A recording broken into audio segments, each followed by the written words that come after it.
was supposedly in his 60s, but he seemed more a prematurely graying 45. Shorter than Sara, but powerfully built, he'd taken Sara under his wing when a self-obsessed junior varsity football player threw her head first through Merrick's shop door during a fight Mickey still claimed wasn't her fault. "What's going on?" Merrick stood next to Sara, wiping his hands on a rag.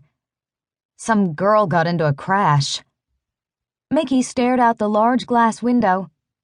"Christ, look at that girl's bike. She should be dead." Merrick looked at the bike and his eyes narrowed. "She's walking?" "Believe it or not," Sara answered. "Angelina took her to the bathroom." Angelina returned to her two friends. "She's in there now. I'm patiently waiting to hear a thud." "I'll go check her bike," Merrick mumbled while moving toward the exit. After about 10 minutes, the girl reemerged. She had cleaned off her face and hands and rinsed the blood and dirt from her hair.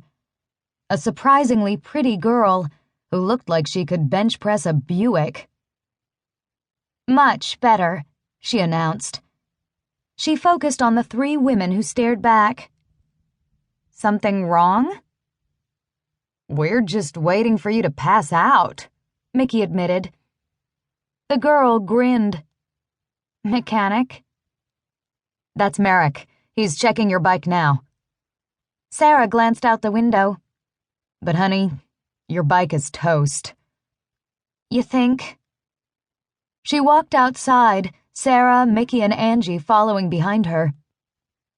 Sara marveled at how quickly the girl seemed to be recovering. Maybe she was on some new painkiller. Sara would have to ask. She might need it herself soon.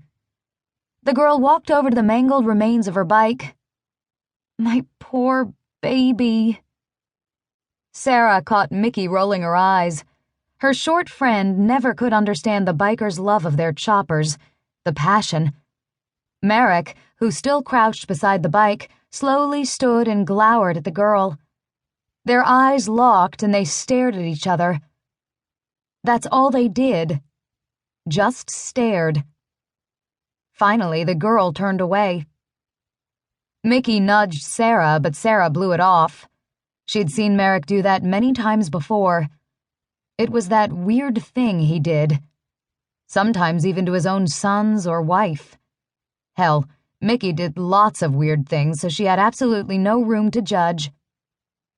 "Where did you crash anyway?" Angelina asked. The girl knelt down beside the mangled metal. "Don't know. I guess about 2 miles back." The friends exchanged glances. "How did you get your bike here?" "Dragged it." The girl's head tilted to the side as Merrick turned to face the parking lot entrance. "Wait a minute." Mickey didn't even bother trying to hide her disbelief. "You expect us to believe you dragged that thing here?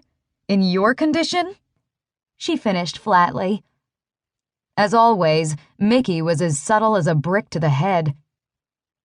The girl ignored her and said, "Good." She seemed relieved. "They're here."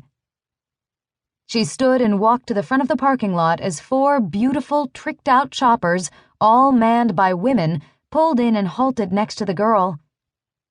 "Check it out." Angelina elbowed her friends. "Lesbians. In Texas."